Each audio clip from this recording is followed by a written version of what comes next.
Glória a Deus, aleluia. Pai, nós estamos na tua casa, essa é a nossa oração, meu Pai, desse dia.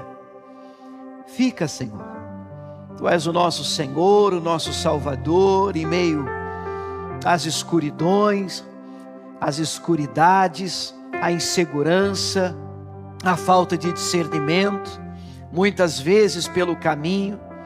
Nós precisamos da clareza que só a tua presença nos traz. É ministrar o nosso coração nessa manhã, Senhor.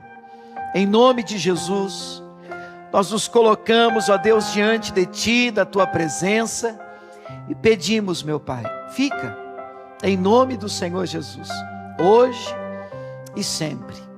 E a igreja do Senhor diga amém. Vamos aplaudir o Senhor mais uma vez. Aleluia. Oh, glória! Diga glória a Deus. Bom dia, gente, graça e paz, sejam bem-vindos à casa do Senhor. Abra aí a sua palavra de Deus no livro de 1 Reis, capítulo 20. Eu vou ler os versos 22 e 23. Aí eu vou pular um pouquinho, leio 28 e 29. Quero adiantar aqui a vocês que estão aqui, e a pessoa que está acompanhando em casa, que eu tenho guardado no meu coração uma palavra de Deus, e eu acredito que é para alguém aqui, e eu vou deixar isso no finalzinho do texto, no finalzinho da mensagem.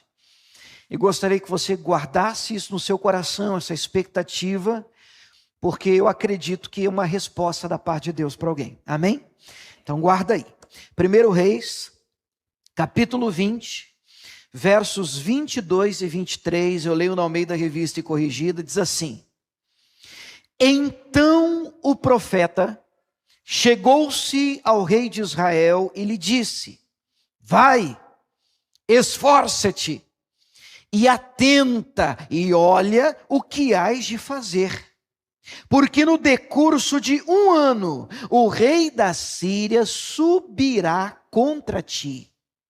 Porque os servos do rei da Síria lhe disseram: seus deuses são deuses dos montes, por isso foram mais fortes do que nós.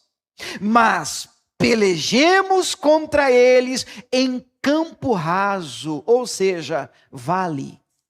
E por certo veremos se não somos mais fortes do que eles. Pula para o verso de número 28, eu leio agora o 28 e 29. E chegou o homem de Deus, e falou ao rei de Israel, e disse: Assim diz o Senhor, porquanto os sírios disseram, o Senhor é Deus dos montes, e não Deus dos vales, toda essa grande multidão entregarei nas tuas mãos, para que saibais que eu sou o Senhor. Aleluia. E 7 dias estiveram estes acampados de fronte dos outros, e sucedeu que ao 7º dia, a peleja começou, a batalha se iniciou, e os filhos de Israel feriram dos sírios, dos inimigos, 100.000 homens de pé, num dia. Você pode dizer amém? Vamos orar mais uma vez. Pai, a tua palavra foi lida e está sendo lida nesse lugar. Nosso coração está desejoso de ouvi-lo mais uma vez. E nós aqui entendemos, Deus, que não é apenas um desejo, uma vontade que parte apenas do nosso eu, da nossa carne, mas é uma necessidade. Nós precisamos ouvi-lo, Senhor. Afinal de contas, é a tua palavra que dirige os nossos passos. Como o salmista disse, ela é luz para o nosso caminho, ela é lâmpada para os nossos pés. Por isso nós lhe pedimos, em meio às nossas guerras, às nossas lutas, às nossas batalhas, às nossas crises emocionais, nós precisamos muito ouvi-lo, identificar a tua voz, em meio a tantas vozes. Então fala conosco, por intermédio da tua palavra, ministra o nosso coração, nós lhe pedimos, em nome de Jesus. Você que crê, diga amém. Amém. Queridos, uma alegria sempre poder estar aqui falando um pouquinho de Deus, né? Lendo a palavra dele, aprendendo um pouco do Senhor. O nosso Senhor Jesus disse: aprendei de mim, sou manso, humilde de coração, e como resultado de um aprendizado de uma maneira correta, alinhadas às Escrituras, ele diz: encontrareis descanso para a vossa alma. Meu jugo é suave, o meu fardo, ele é leve. Ontem eu estava orando a Deus e confesso a vocês, irmãos, que aconteceu, não é uma experiência nova, mas é uma mudança completa de mensagem. Você sabe, para nós pastores, isso é maravilhoso e é horrível ao mesmo tempo, porque você sabe que o que é você está tudo pronto, perto, certinho, redondinho, preparado, vamos colocar isso, vamos fazer assim, está aqui os slides, a mensagem está pronta e nós vamos colocar isso ontem de noite. Aí você vai deitar, e aí eu começo a ler o texto, e algo da parte de Deus aperta meu coração. Por isso que eu digo que tem uma resposta da parte de Deus para vocês aqui essa manhã. Eu creio nisso de todo o meu coração, e feliz a igreja que ora, irmãos, porque uma igreja que ora perturba o pastor, tira o sono do pastor, muda as mensagens, transforma a visão. A igreja que ora é uma igreja fantástica, é uma igreja maravilhosa, é uma igreja atuante. O Espírito Santo de Deus trabalha no meio de uma igreja que ora, que clama ao Senhor. Então houve uma mudança. Me sinto como o escritor de Judas, não é o Judas traidor não, mas é aquele da carta antes de Apocalipse. Judas é uma carta tão curtinha que só tem um capítulo, e ele começa a carta escrevendo: olha, eu gostaria de escrever, de falar com vocês sobre salvação comum. E aí houve uma mudança, mas tive por necessidade de exortar, de estimular vocês a batalharem pela fé que uma vez foi dada aos santos.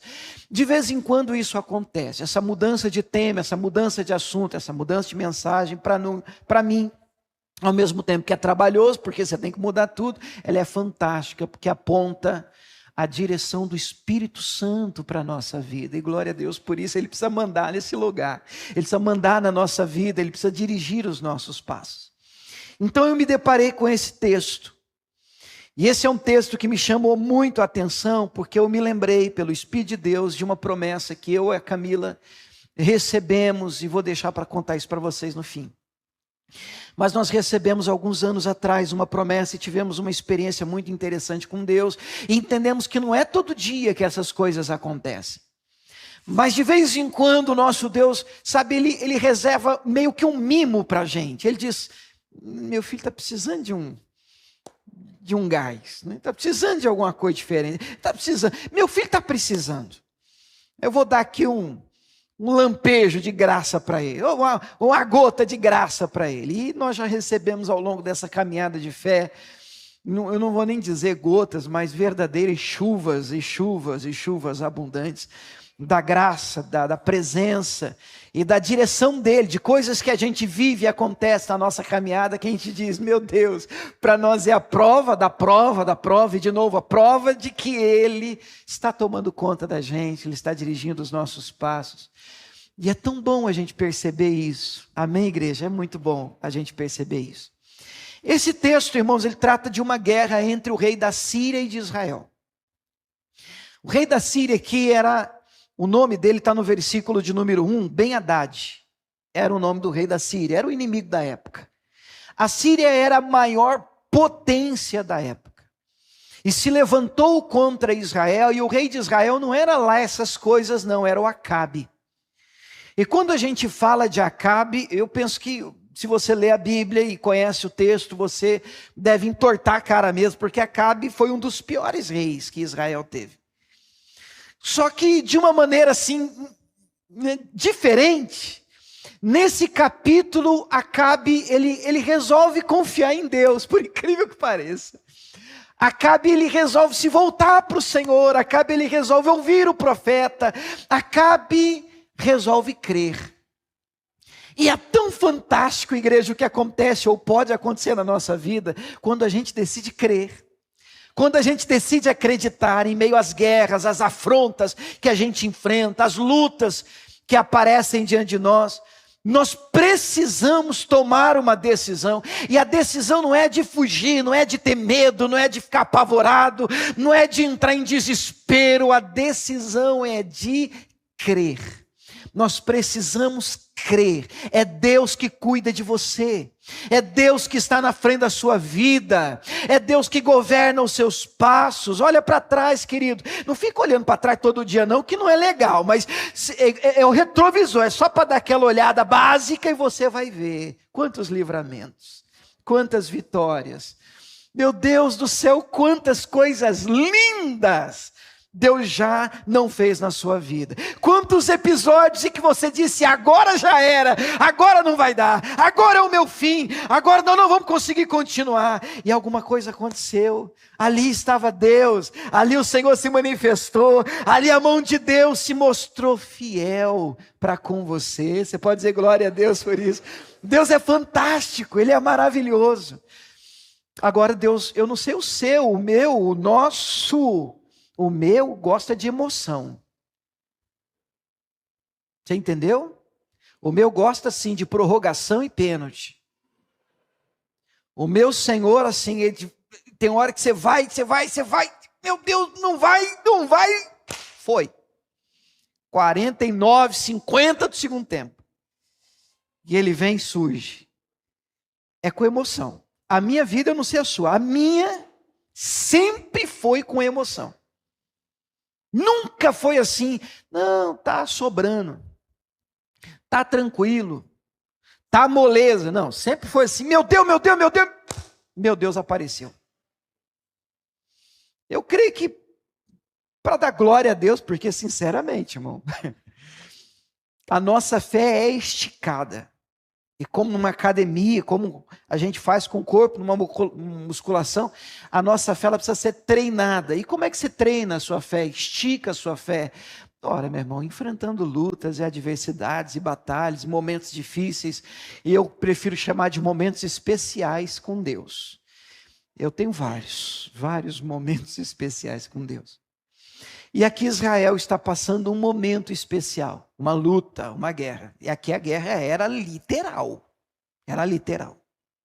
E simplesmente a maior potência do mundo se levanta contra Israel. Entenda agora Israel, o reino do norte, onde Acabe era o rei. E agora, lá vem eles, esse tal de Ben-Hadad, contra o rei de Israel e todo o povo de Israel. Eles já estão cercados.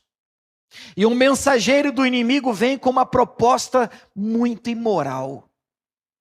Vamos ler o verso primeiro para a gente entender o contexto da história. O verso primeiro, estou em 1 Reis 20. Diz assim: Ben-Hadad, rei da Síria, ajuntou todas as suas forças. 32 reis. Quantos reis ele juntou? 32. Eram 32 reinos contra Israel. Cavalos, carros, havia contra ele. Subiu, cercou Samaria, capital do reino do norte. Pelejou contra ela. Enviou à cidade mensageiros a Acabe, rei de Israel, e mandou o recado. Olha o recado, olha a mensagem. 3. Assim diz Ben-Hadad, o inimigo: a tua prata, teu ouro são meus. As tuas mulheres e os melhores dos teus filhos também são meus. Então já manda um mensageiro dizendo o seguinte, vai ter acordo se você me der a tua prata, o teu ouro, a tua riqueza, tudo que você tem de valor. Eu também quero as mulheres, porque eu posso entregar para os meus soldados as mulheres aqui. E eu também quero os teus filhos, vamos treiná-los, vamos crescer aqui para ser soldados meus. Eu quero tudo isso para mim. Eu não sei vocês, mas eu de cara já não aceitava. Mas como a gente está falando de Acabe, olha o versículo seguinte, o versículo 4. Respondendo o rei de Israel, disse: conforme a tua palavra, ó rei, meu senhor. teu sou eu, e tudo quanto eu tenho. É fraquinho esse rei, né? É molinho demais, não é? Ele está assim, não, eu quero prata, eu quero ouro, eu quero as mulheres, eu quero os teus filhos. Ele diz, sim, senhor, sim, senhor, sim, senhor. É isso que o Acabe faz.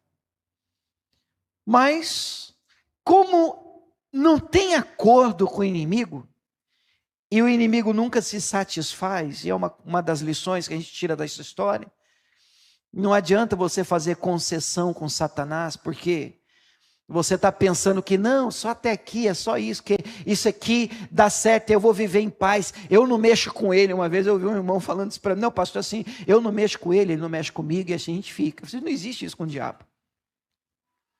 Não existe esse negócio de meio termo com Satanás. Então olha o que o inimigo faz, versículo 5, tornaram a vir os mensageiros e disseram, assim fala bem Haddad, dizendo, ainda que eu tenha mandado dizer, tu me has de dar a tua prata, o teu ouro, tuas mulheres, teus filhos, todavia, mesmo assim, você tendo topado, amanhã essas horas, enviarei os meus servos a ti, esquadrinharão a tua casa e as casas dos teus servos, e há de ser que tudo que for aprazível aos teus olhos, o meterão as mãos e o levarão. O que ele está dizendo é o seguinte, tá bom, você topou? Topou. Eu penso que ele já queria guerra mesmo. Tá mesmo você tendo topado? Amanhã eu estou mandando uma turma aí fazer uma revista no teu reino. E tudo que for aprazível, tudo que você gosta, tudo que tiver importância para você, nós vamos meter a mão e nós vamos trazer para mim. Eu quero que eles tragam para mim. Eu quero acabar com você mesmo, porque não tem acordo com Satanás. Nunca está bom. Não adianta você fazer concessão com Satanás. Só que aí, o Acabe dá uma acordada, diga aleluia, aleluia, aleluia. Que aí no versículo de número 7, o rei de Israel chama os anciãos de Israel, da terra, e diz, notai, vede aí que ele busca o meu mal, enviar a mim, por minhas mulheres, por meus filhos, pela minha prata, pelo meu ouro, e eu não neguei, mas olha o 8 agora, todos os anciãos de todo o povo lhe disseram, deu, né, rei? Chega, né? Não lhe dê ouvido, não consinta, não tenha concessão, não vai fazer acordo com ele. Chega de ficar topando, de entregar para o inimigo tudo que ele pede, chega um momento em que a gente tem que dizer, deu, acabou, para aqui em mim, em nome de Jesus, toda a ação de Satanás, chega, acabou, hoje, para a glória de Deus. E é isso que as pessoas do próprio reino cobram do rei. E eu penso que ele só vai tomar essa decisão graças a essa pressão. E os anciãos vêm e dizem assim, não, chega, você não vai consentir com isso, já topou um monte de coisa e não deu, você não está vendo que não adianta fazer acordo com o inimigo? Não consintas.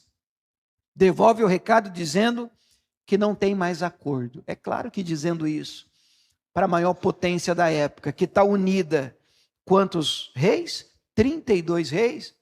Você está declarando guerra, você tem que estar confiando mesmo em algo sobrenatural. E ele devolve o recado no versículo de número 9, pelo que disse os mensageiros de Ben-Hadad. Dizei ao rei meu senhor, tudo o que primeiro mandaste pedir o teu servo, farei. Porém, finalmente, isso eu não posso fazer. Eu não concordo. E foram os mensageiros, então, e avisaram o inimigo. E aí que começa o texto e a história de hoje, porque no verso 13, um profeta, um homem de Deus aparece. E no verso 13, glória a Deus pelos homens do Senhor, um profeta chegou a Acabe, rei de Israel, e disse, assim diz o Senhor. É tão bom ter um assim diz o Senhor, amém, irmãos? E Deus quer trazer um para nós aqui essa manhã. Assim diz o Senhor. Viste toda essa grande multidão, ó rei de Israel? Eis que hoje te entregarei todos estes inimigos, essa multidão de inimigos na tua mão, para que você saiba que eu sou o Senhor. Tem algo da parte de Deus para acontecer na sua vida maravilhoso, irmão. Mas isso tem um propósito. O propósito não é você sair. Você viu como é que eu arrebento? Não. O propósito é que você perceba que só o Senhor é Deus. Eu tenho no meu coração isso com uma clareza muito grande. Eu creio que existem pessoas aqui e estão oscilando, balançando. É tanta luta, gente, tanta coisa dando errado, é tanto projeto que não vai, é tanta coisa que não vinga, que os seus pés vacilam. Claro que você crê em Deus, claro que você acredita no Senhor, senão nem estava aqui. Mas sabe quando você diz, eu já nem sei mais, sabe, pastor, se eu estou perseguindo isso é de Deus mesmo, se Deus quer me abençoar, não sei, eu estou assim, pastor, estou assim, sem força para lutar. Pois algo grande da parte de Deus há de visitá-lo por esses dias, para que você saiba. Para que você saiba, não se esqueça disso. Quando acontecer, para que você saiba que o Senhor é Deus. Que o Senhor é Deus. Que a tua fé reavive, desperte novamente. Você volte a crer, como aquele homem que um dia creu, aquela mulher que um dia acreditou. Por esses dias o Senhor Deus quer nos visitar com uma experiência fantástica, sobrenatural de vitória sobre os inimigos. É isso que o profeta diz. Ele diz isso para Acabe. Acabe, vai acontecer para você ver que o Senhor é Deus. Vai acontecer. E aconteceu. Deus deu a ele uma vitória.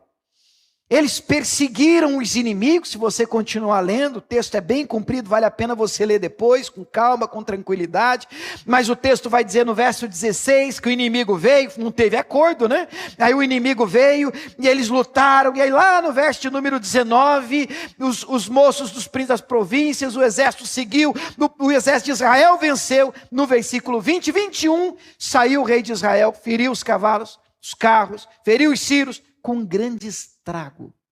Deus deu vitória para Israel. Uma primeira vitória. Você pode dizer glória a Deus por isso? E aí é depois desta primeira vitória que vem o texto que a gente começou lendo.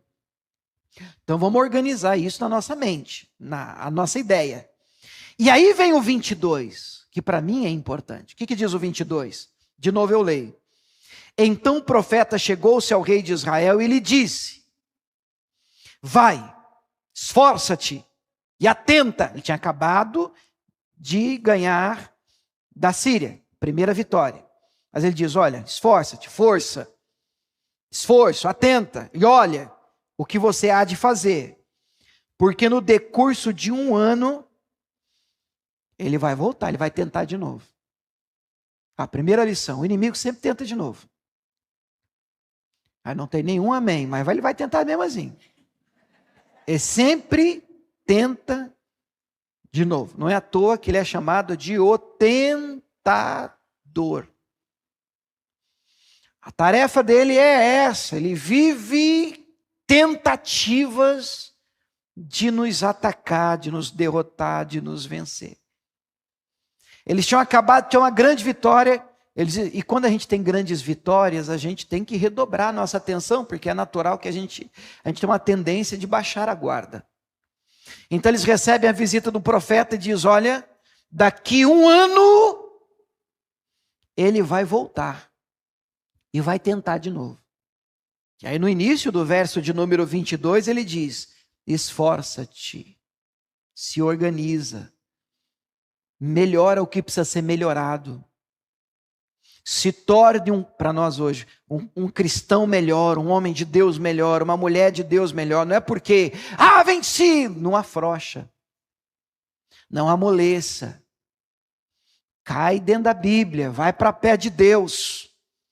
Deus te deu vitória, mas isso não significa que o inimigo não vai tentar de novo. Levante muralhas e se prepare. Esteja pronto. Era o aviso de Deus para o rei de Israel. Daqui 1 ano eles vão tentar de novo. Se prepare, aproveite que você está bem para ficar melhor ainda. Amém, igreja? Para ficar melhor ainda. Por quê? Porque aí vem o 23. porque os servos do rei da Síria, do inimigo, lhe disseram, olha o que os inimigos falaram para o rei da Síria. Os servos falaram para o rei, isso do lado inimigo. Seus deuses são deuses dos montes, por isso foram mais fortes do que nós. Vamos traduzir? A conversa entre o inimigo era assim: eles ganharam porque nós lutamos nos montes, e os deuses lá de Israel, na linguagem dos inimigos, né? Porque Israel só tem um Deus. Mas os deuses deles lá são deuses dos montes. Por isso que deu certo a vitória para eles. Mas, olha o inimigo, mas pelejemos contra eles nos vales, nos campos rasos. E vamos ver então se nós não somos mais fortes do que eles. Então o inimigo está planejando voltar com uma estratégia de guerra diferente. Porque eles lutaram nos montes e perderam. Agora eles vão dizer, não, nós vamos lutar agora nos vales, vocês vão ver. Porque o Deus de vocês só é Deus nos montes. E aí surge então o nosso tema de hoje. Quero falar com vocês nessa manhã rapidamente sobre o Deus dos montes e o Deus dos vales. Nosso Deus é Deus em qualquer lugar. É tão bom você ver um Deus assim. O nosso Deus é Deus quando está tudo bem. O nosso Deus também é Deus quando está tudo ruim. O nosso Deus é Deus quando a gente está por cima da onda, na crista da onda, como diz um colega meu, está dando tudo certo e você está no monte. Mas o nosso Deus não foge de uma guerra no vale, querido. Ele é presente, Ele está contigo em qualquer momento da sua vida. Ele é Deus dos montes, Ele é Deus dos vales.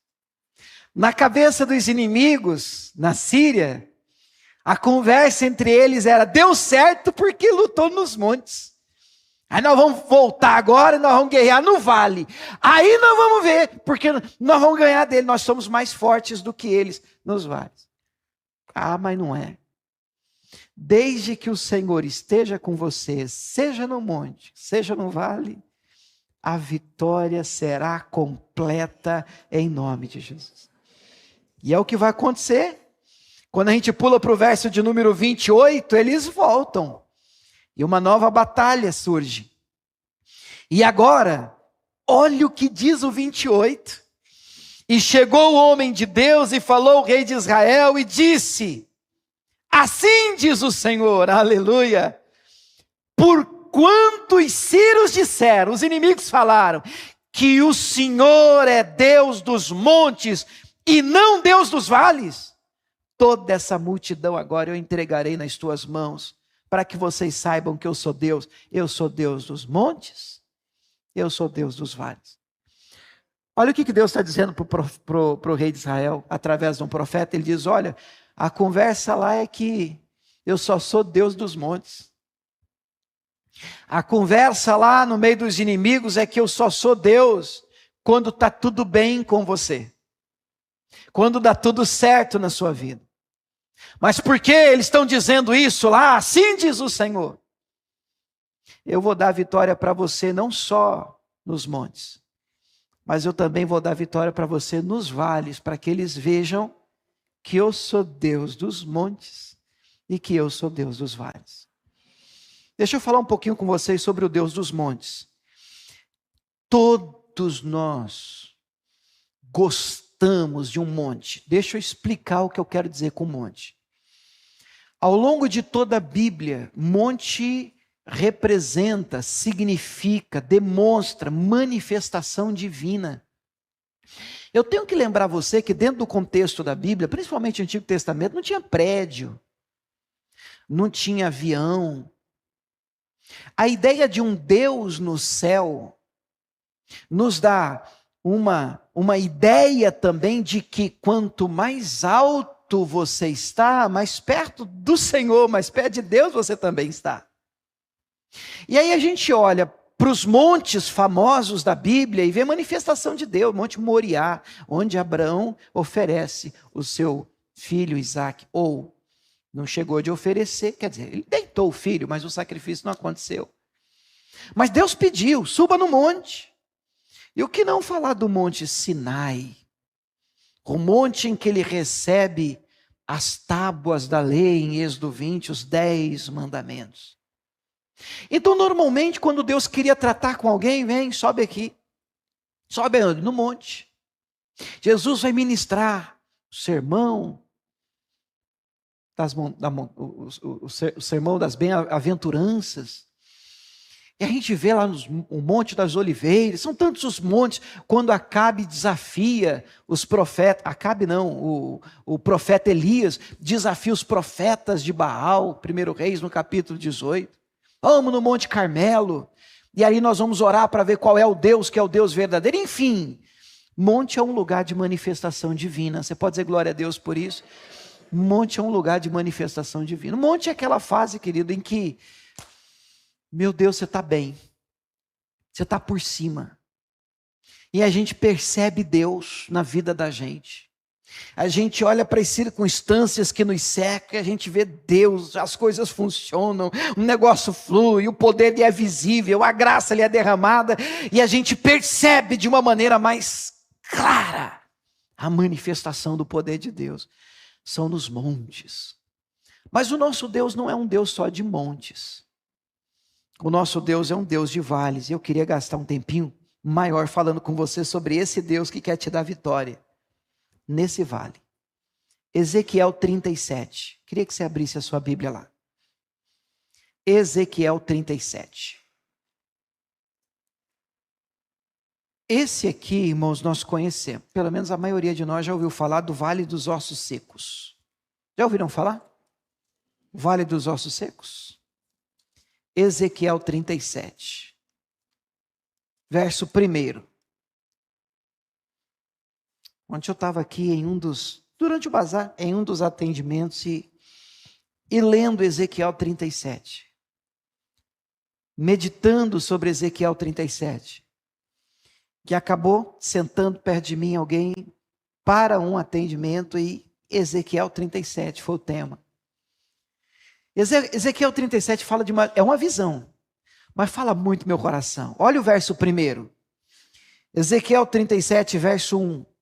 A palavra de Deus diz assim. Você pode ler comigo em voz alta? Veio sobre mim a mão do Senhor, e o Senhor me levou em espírito, e me pôs no meio de um vale, que estava cheio de ossos. Vamos parar um pouquinho aqui, não sei se você conhece já essa história, mas eu gosto muito da primeira frase. Veio sobre mim a mão do Senhor. Você sabe, irmãos, que quando a gente está... Você já passou por vale na sua vida? Você sabe o que é um vale? Qualquer coisa você me fala que a gente te apresenta uns vales aí. Se estiver faltando vale na sua vida, quem é que nunca passou por um vale? Vale é sinônimo de luta. Vale é sinônimo de tempo difícil.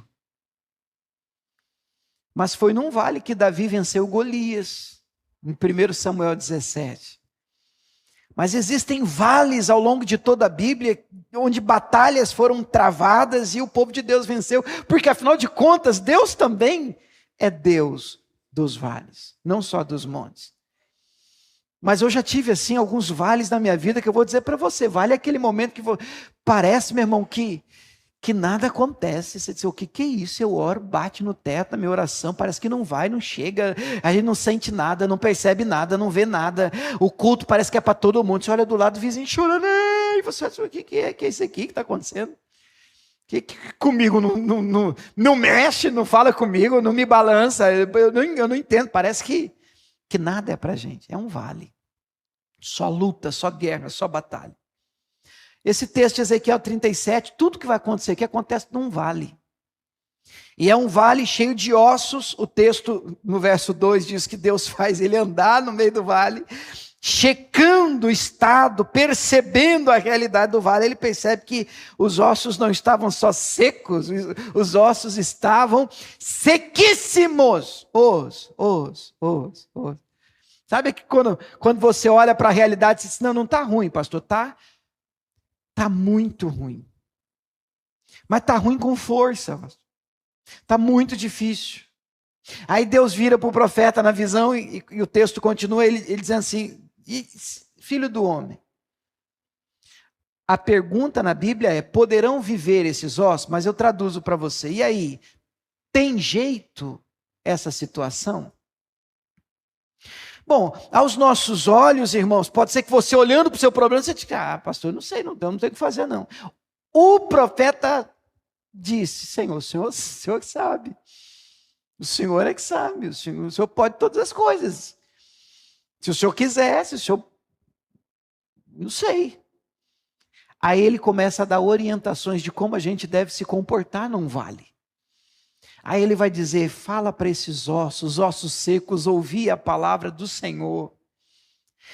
Diz-lhes, assim diz o Senhor, vem a vida e a vida veio, aquele osso, aquele rebuliço, e a Bíblia vai dizendo que cada osso se juntou no seu osso, uma coisa de louco.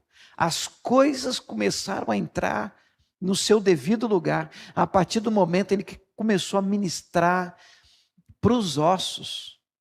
Irmão, e crente é meio louco mesmo, as coisas de Deus parecem loucura para quem não crê. Você imagina, você está passando ali e encontra o pastor assim no cemitério falando com o osso. E aí, seu osso? Como é que vai? Olha, eu ouvi a palavra de Deus, hein? A palavra de Deus diz assim, e não sei mais o que. Você está falando com o osso. A gente repreende vento, manda mal embora. Jesus Cristo, uma figueira. Ah, mais ninguém vai comer de você, viu, figueira? Meu Deus, que coisa de crente mesmo. E começa a ministrar, começa a profetizar naquele vale, e a história daquele vale muda. Você pode dizer glória a Deus por isso? Mas essa primeira frase do verso 1 é que me chama a atenção, lá de meu coração. Veio sobre mim a mão do Senhor. Eu queria dizer para você, amando de Deus, que às vezes, irmãos, quando a gente se encontra num vale, tudo parece mostrar que Deus fugiu, que Ele se esqueceu da gente. Tem luta que a gente passa, momento na vida da gente, irmão, que a gente olha para tudo e diz, o quê? Cadê Deus no meio disso que eu estou passando? Mas querido, assim diz o Senhor Deus para você. A mão dele continua sobre você. Não é porque você está no vale. Não é porque você está numa fase difícil, num momento complicado, numa época, numa estação, que a mão de Deus se encolheu, ela não se encolhe. Os ouvidos do Senhor continuam abertos. Ele tem poder para salvar, para livrar, para mudar a sua história, a sua sorte. Por isso eu amo esse início, porque o início diz, a mão de Deus veio sobre mim. O Espírito de Deus é quem está me guiando. E ainda assim, eu me vi no meio de um vale. No meio de um vale. E nós hoje, muitos de nós somos tentados a mensurar a presença dele na nossa vida pelo local onde nós estamos, por aquilo que está acontecendo, pelas circunstâncias que nos cercam. De maneira que, nossa, está tudo bem, olha só como Deus é comigo. Nossa, está tudo dando errado, olha só como Deus não é comigo. Isso é equivocado. É uma leitura errada. A mão de Deus está sobre você, nos montes e nos vales. Importante não é que fase você está passando, mas com quem você está passando. Salmo 23. Senhor é meu pastor, me faz repousar, pastos verdejantes, águas tranquilas.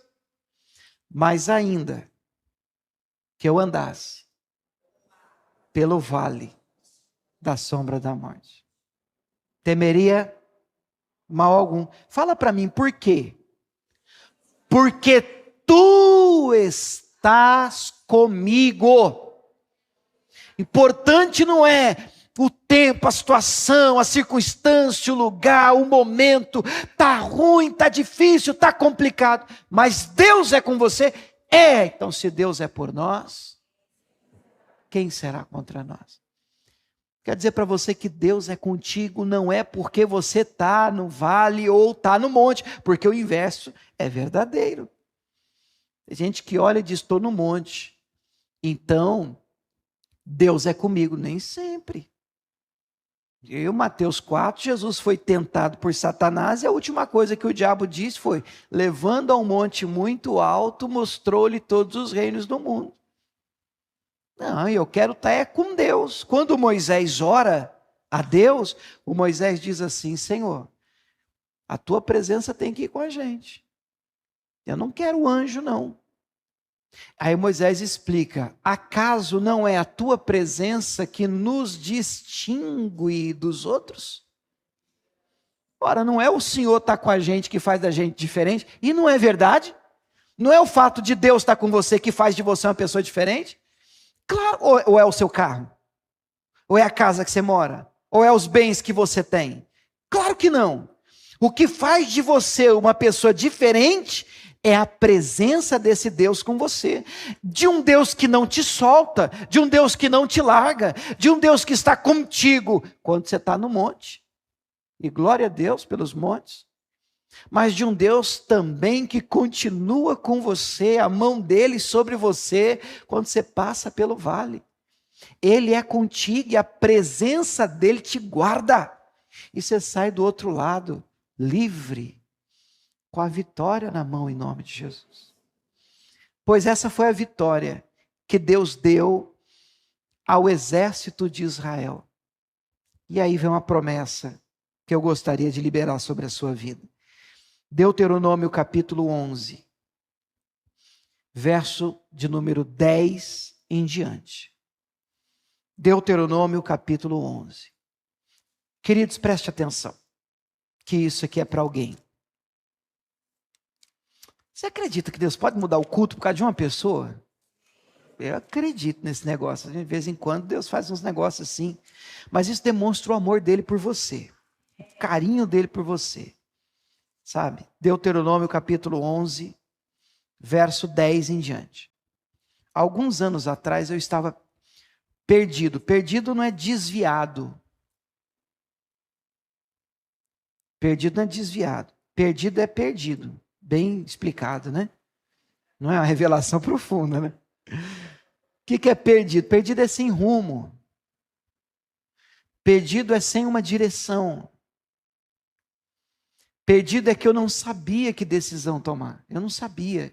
Eu estava perdido. Estava com Deus. Eu sempre acreditei no Senhor. Eu acredito que Ele dirige a minha vida. Mas estava num momento da minha vida completamente perdido. No momento de transição. Mas eu não sei com você, comigo Deus, Ele não conta tudo, Ele só fala assim, ó, pisa aqui. Aí eu piso, e aí eu tenho que esperar outra palavra vir para dar o outro passo. Ele não diz, ó, tudo isso aqui ilumina tudo. Não, Ele ilumina, é como uma lanterna amarrada no seu pé, né? Você pisou aqui, ficou claro. Aí você pisa ali, e assim vai. E com Deus eu vou pisando, Ele vai mostrando depois, Ele conta. Eu creio até que Ele não conta tudo para não assustar a gente sai correndo.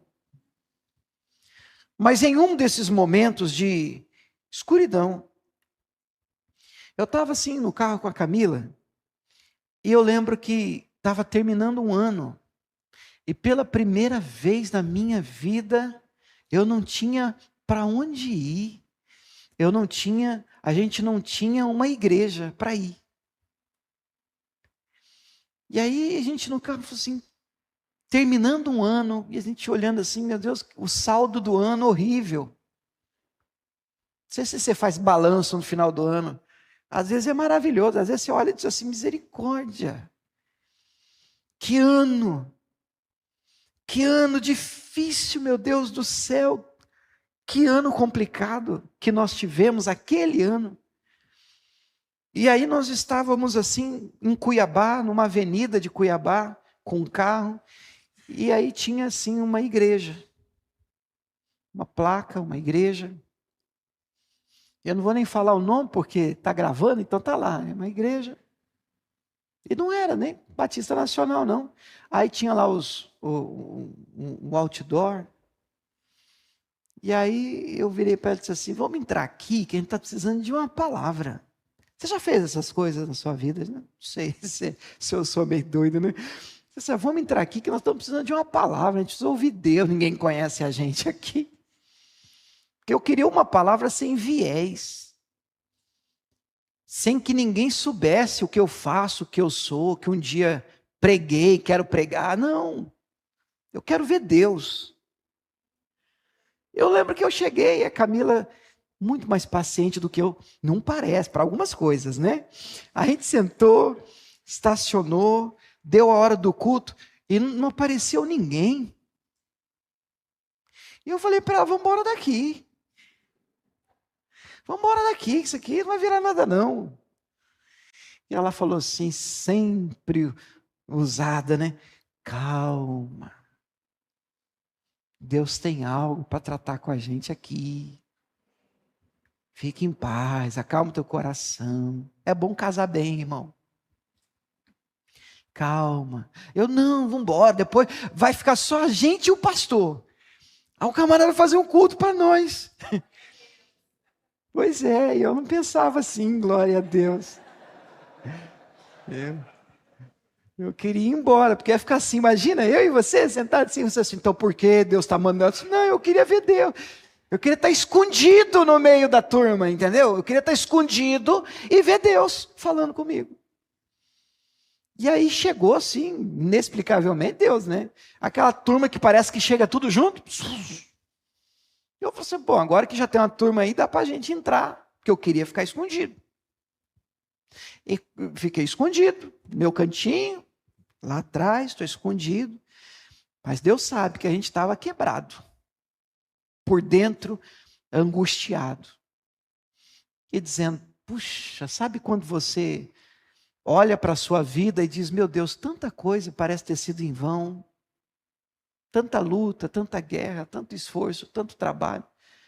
Aí você olha assim, preciso tanto de Deus, de uma palavra de Deus.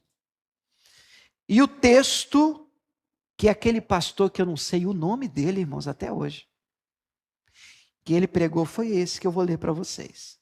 Deuteronômio, capítulo 11. Eu vou ler os versos 10, 11 e 12. Amém? Você pode ler comigo? 10, 11 e 12. Diz assim: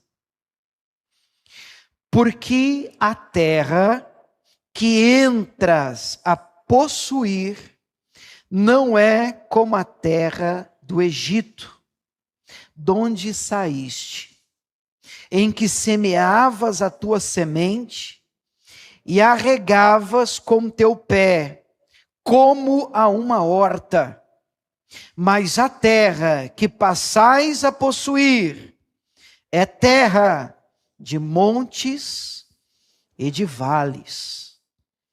Da chuva dos céus beberá as águas. Terra de que o Senhor, o teu Deus, tem cuidado. Os olhos do Senhor, teu Deus, estão sobre ela continuamente, desde o princípio até o fim. Vale a pena você ler esse texto em outras versões, mas deixa eu te explicar o que o Espírito Santo hoje quer nos dizer, quer dizer para você, quer te responder. Eu creio que Deus trouxe gente aqui que já trabalhou, já se empenhou, já guerreou muito. E você sempre fez muita força para colher.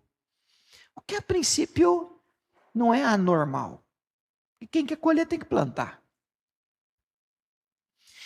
Mas sempre com muito esforço, sempre com muito empenho, os resultados vieram, mas sempre com muita dificuldade. Mas isso ao longo dos anos vai gerando desgaste e muito cansaço. Muito cansaço. Você tem que fazer força para colher, sempre desgasta e cansa. Então hoje o Senhor manda te dizer, pelo Espírito Santo de Deus, que há um tempo diferente da parte de Deus chegando para você. um tempo que não vai ser como era antes. Um tempo em que, se no Egito você tinha que fazer horta com o pé, você já fez horta? Eu não estou falando de horta de grande produção, aquelas que você faz a valeta com calcanhar, assim. E ali você joga a semente, põe um pouco d'água. Ele está dizendo, olha, se era assim, e você tinha que fazer força até com o pé, eu vou trazer a você um tempo diferente, um tempo novo.